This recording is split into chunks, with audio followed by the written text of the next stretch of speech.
Hello, David. It's wonderful to see you here. And this time we are not in the UK, we are here in Norway. So, would you like to share with us how did this transition happen? Sure. So, basically, I live in Norway now, and it was a big accident. I never thought I would live abroad. I was born in the UK. I thought I would live there forever. I still love the UK.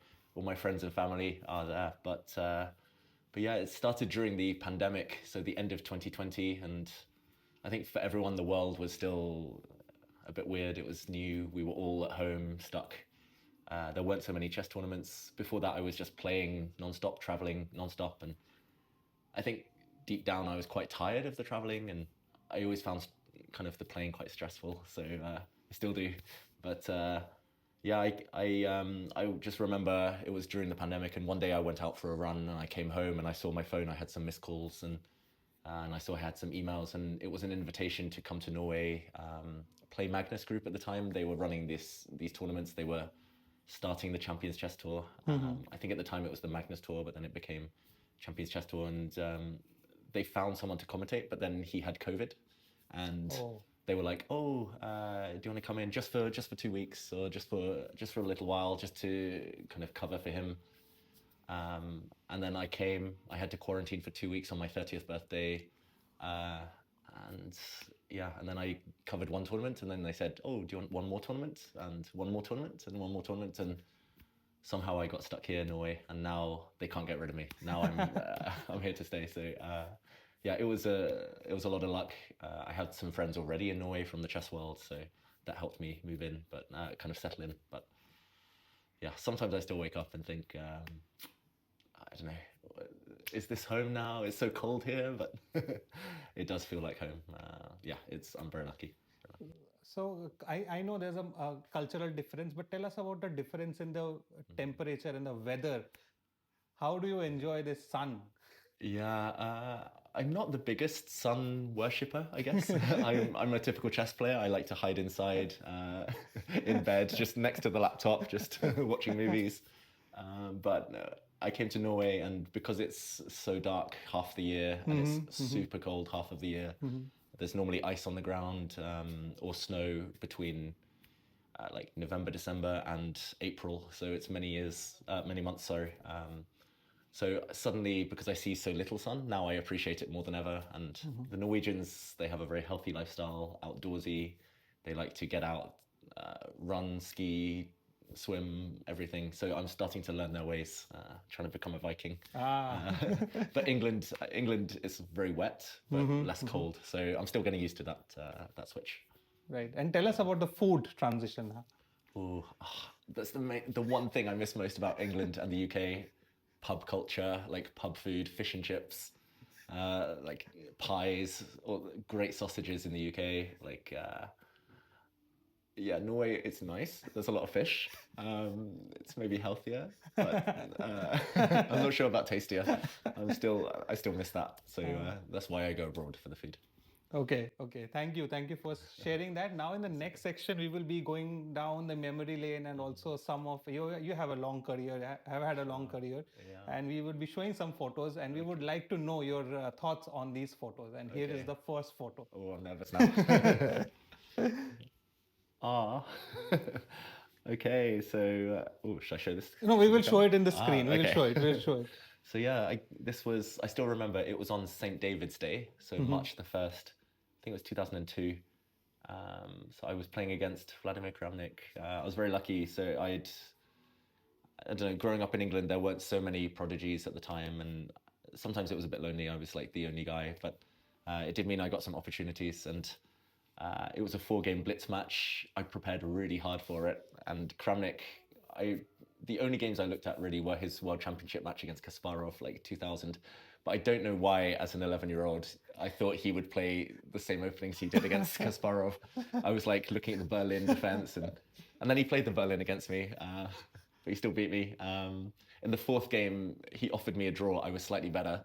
And I think he was just going easy on me. I'm still convinced he was just being nice. But okay, I got a draw against the world champion, so I can't complain. And I think it might still be the youngest player to get a result against the world champion, not sure. Oh, okay, But okay. it was, at least at the time, celebrated as a record. So lots of lots of happy memories. And he was super nice. He was really nice to me. Okay. And growing up, was he one of your heroes? Yes, I actually I have this Kramnik book still somewhere. Okay. I'm not, maybe not on that bookshelf, but I remember it's got a red cover. It's like the life and games of Vladimir Kramnik, and I remember just maybe after that game because he made such an impression on me, just reading through it, and yeah, big fan. I modelled my white repertoire after his games for a while. So. Right. And here's the next photo.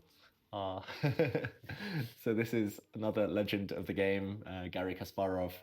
I'm not sure how old I was at the time here, a bit older.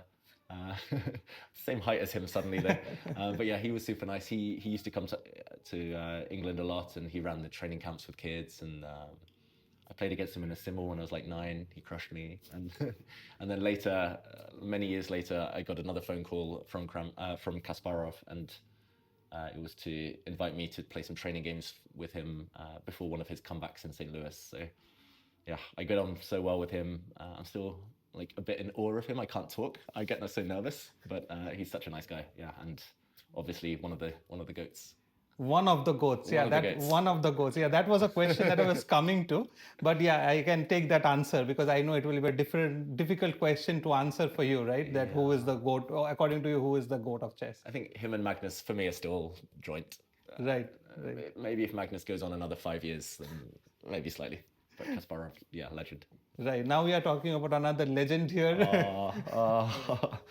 Probably the best day of my chess career.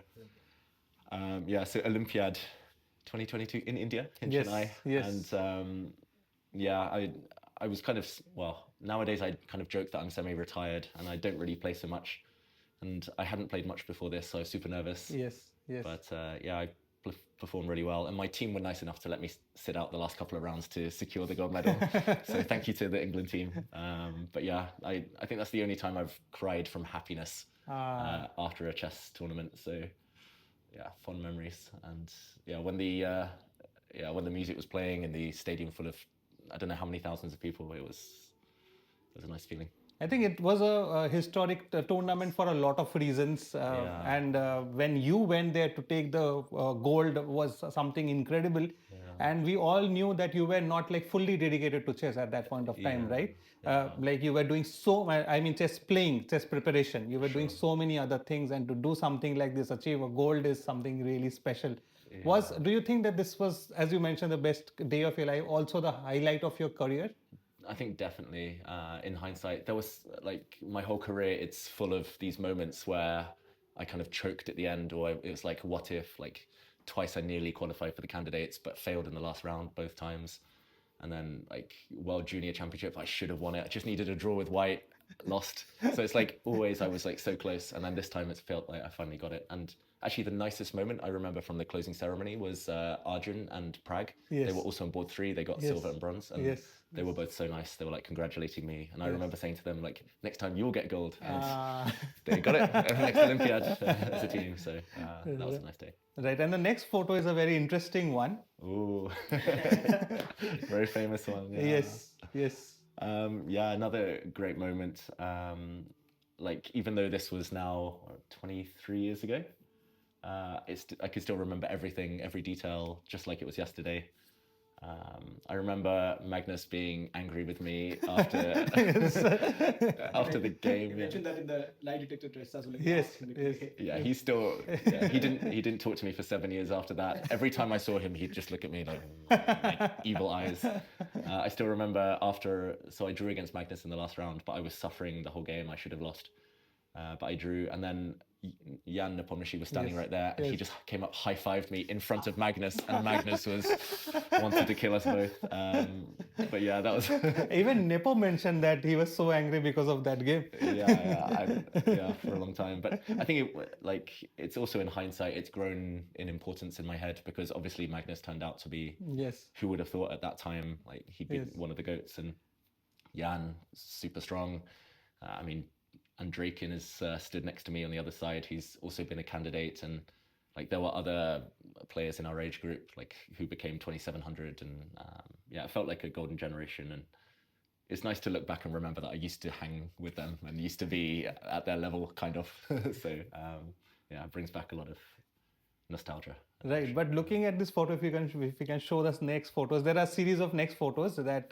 No, I just want to show the same thing. Yes. This yeah. Yes, this is a video that everybody should watch. I'm sure that most of the chess world have already watched. How did you convince Magnus to do this? The trick with Magnus, I've learned after many years, is don't give him a choice. You've probably found this too, right? Sometimes you have to just go up to him last minute when he's on the run, just be like, 5 seconds, and he's like, okay, and then camera in front of him. I think Jan was more confused than Magnus. Magnus was like, he's used to it from me. He's like, oh, okay, another one. And Jan was like, what are we doing? What are we? And I was like, trust me. And yeah, like it's the only kind of reel I've ever made that's gone viral, and I want to make more. So so yeah, that was a cool moment. Right. And we can show the next beautiful photos of you and Magnus. Do you think that the friendship grew because because Magnus respects you a lot also? I hope so. I mean, yeah, like we hung out in the past after he kind of forgave me for stopping him winning the World Under 12. We played at the London Chess Classic in 2009. It was like a super long game, 100 moves.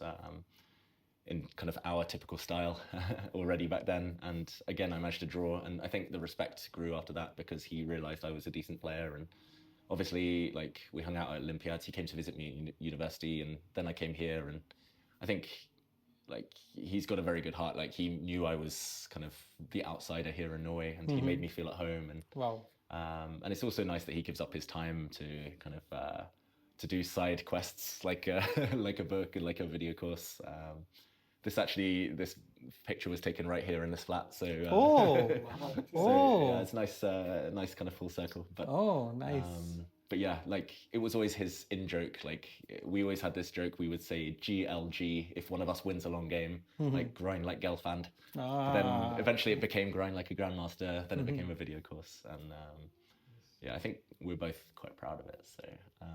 So yeah, very lucky that he's a friend, and yeah, I'm happy for all of his successes in life as well. Yeah, big year for him this year. Right. And what are your thoughts as we are very fresh from Norway chess? What are your thoughts about his performance in Norway chess? Yeah, I mean, I think he actually played very, very well in the classical. Like, of course, everyone remembers like the one game, the big game that Gukesh won. That's why I saw the next video. Oh wow, what a moment! Like it's so many viewers as well pointed out it's kind of poetic that the White King was the one standing for Gukesh, and Gukesh, like he handled it so well. Like I tried to put out a tweet praising Gukesh. People thought I was praising Magnus. I was actually trying to praise the world champion, but. Yeah, it felt like, so Magnus, I think, played very, very well, apart from the last 10, 15 moves of that game. And I think he will feel like he didn't play his best just because that's the main bit he remembers. Gukesh was a star, like, the way he fights. Like, without him, that would have been a boring tournament, Gukesh. So he, like, I feel like, okay, my respect for Gukesh was already, like, here, but it's gone even, like, even higher, just, like, the amount of passion he has. And it's kind of nice to see Magnus care as much as this as well. So yes, I think see how much it means to him. Yes, I think that's what I wanted to ask you. That in the interviews to come out and say that I am still not over it. Yeah. Like not everybody in the world, no matter what sport they are in, like they cannot say things like this. But that's what Magnus is, right? Yeah. And he shows that he still loves chess so much that meant so much for him. Did you had a chance to talk to him after the game? Yeah, so not immediately after the game. I think he needed some time, some space. Yes. But on the rest day, so the final rest day of the tournament, I went for dinner with him, with Magnus and his wife. And Magnus was in great spirits, actually. He was in a really good mood.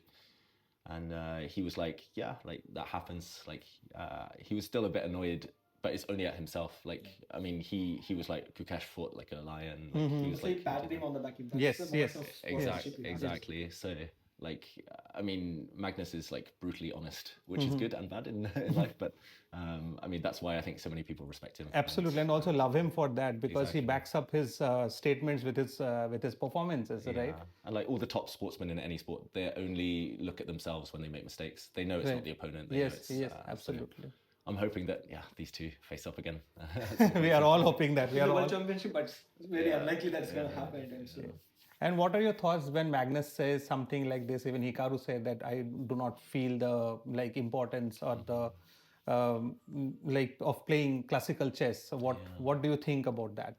Yeah, I kind of have mixed feelings about it because I 100% understand how they feel. Like because I've got other stuff going. I'm so busy.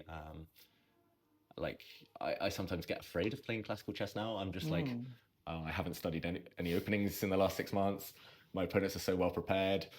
Oh, it's like 6 hours of suffering. You have to sit there and calculate, and it's just so tiring. But so kind of blitz and rapid is maybe more appealing for players of our age who've been there and kind of for so long.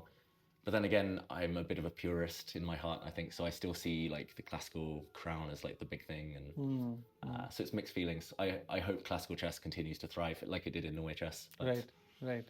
But yeah, I also understand why they feel like that. And as long as they keep playing like whatever time format, I'm happy. These guys. Absolutely. And there's one more photo.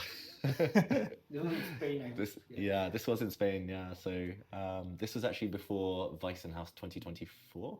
Okay. Yeah, a tournament that Magnus won, and it was like a few weeks before. And I was actually doing some work in Spain. I was doing some teaching, but he was chilling out in. Yeah, he was having a holiday, and that's the first time I met Ella as well, his wife. And yeah, we were supposed to like have a little kind of training camp for freestyle. I'm not sure he'll like me saying this, but I won a couple of games in a row at some point. Oh, and really? then he was like, right, we're done. And then we didn't play we didn't look at any more chess for the next. After 2002, he's like, He was like, okay, we're taking a break now. So, and then we didn't really play much chess after that. But no, it's nice to see him relaxed. And yeah, I hope he forgives me for posting a topless picture of him on social media.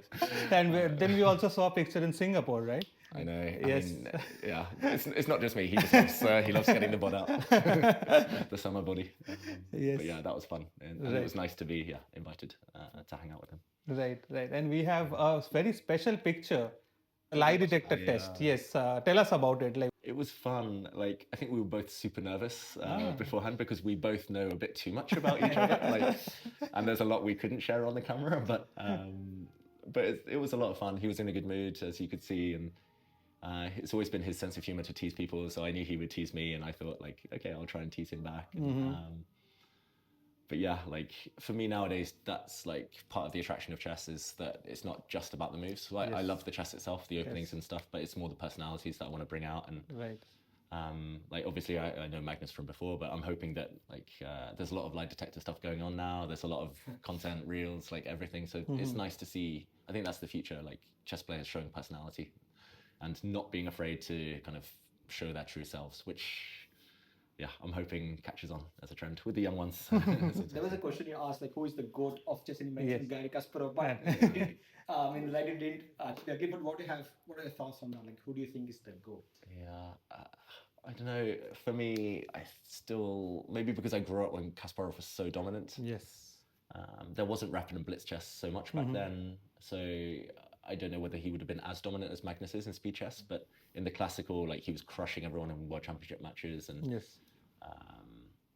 just the power and the energy. Like Magnus is a different type of beauty. It's like he outlasts his opponents. He kind of slowly like snakes around them. But Kasparov, he was like a raging bull, just crushing. So for me, it's maybe slightly Kasparov. But yeah, as I said, like Magnus in a few years, if he's still, I don't know, if he can play against like the young ones and still show he's the force, then maybe I'll change my mind. Okay. Last photo, it's pretty special. I think you already know. Ooh, okay. Yeah, this is This is also very close to my heart. So this was a show on BBC Two in the UK. It actually aired at prime time, so it was like one of the best time slots. In the schedule, which I didn't know at the time when we filmed it. I thought we'd just be on a quiet show, but it was such an honor. Like the main presenter, Sue Perkins, she's very famous for the Great British Bake Off and other TV shows. Famous comedian. Anthony as well, the chess coach. He was a lot of fun to work with. But I think again, that's my passion these days. Is just like bringing chess to a wider audience, growing the game. And, especially in the UK, because I'm not there as much as I like nowadays, to try and spread the word and bring new people to chess. So yeah, we tried something a bit different. It was like kind of reality TV meets chess with lots of puzzles and 12 amateur players solving things, again focusing on the personality as well as the chess. And yeah, I'm just hoping, currently waiting to find out if we get to go again. So I'm hoping that we get another chance. And yeah, it was such an honor to like be part of it. And I learned a lot about TV. Like, I've heard a lot of stories about making TV at big shows, but yeah, it was magical. It was, yeah, a lot of fun. And right, that too on BBC, because I think that like our friends and relatives who don't understand chess that much, but you coming on to BBC might be the biggest thing they could have wished for, right? How was that their experience of like you going to BBC, doing this, watching you on prime time? Yeah, actually, I think the most excited person I knew was my grandmother. Oh, she's 99 years old. She's turning 100 next year. Wow. And she like watches BBC religiously every day for many hours, and she always said like her dream would be to see me on this dancing show, Strictly Come Dancing, like for celebrities. And I was like, Grandma, I'm not that famous. And then now she saw me on this. She's like, next step, you know, Strictly Come Dancing, you're gonna be. But my friends who like I went to university with, school with, they weren't so into chess, but then now they saw me on this and they're texting me all the time. I think they're getting hooked now, and they're teaching their kids to play after this. So it's super cool. And yeah, I never thought like, I mean, the BBC is such a big brand, such a big channel. Yeah, I never thought I'd get the chance. So yeah, I hope we get a chance to do season 2. Right. That's the dream. Then tell us about your transition. Like, we know that chess players are introverts. They're a little camera shy and all. How did this? How are you so natural in front of a camera, to TV, to being a presenter? How did this happen? Yeah, again, it was. I don't think it came naturally. I kind of from childhood. So I was 8 years old when I kind of beat a grandmaster, and then it was on all the news channels. And I remember thinking as a child, it was like the most scary thing in the world. If I saw a camera, I would be kind of no, until they say go, and then I just have to talk. You kind of force yourself to talk. So I remember after that, from childhood, I kind of hid away from cameras. I didn't really do social media much, and I was kind of shy until after university. But then I don't know, maybe because I knew, I think from a young age, that it was just part of life. It's just, sometimes it's what you have to do. It's just kind of a vehicle to spread the word. I realized actually I shouldn't get nervous. It's nothing to be scared of. People in general are just super nice and they want to be positive. And I don't know, it helps that I like talking about chess. And my friends, my girlfriend, they'll tell you, like, you can't shut me up if I'm talking about something I love.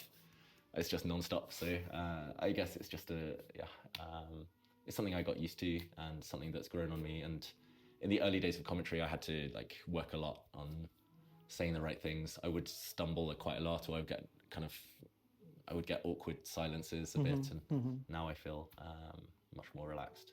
Yeah, it's all practice. It's all.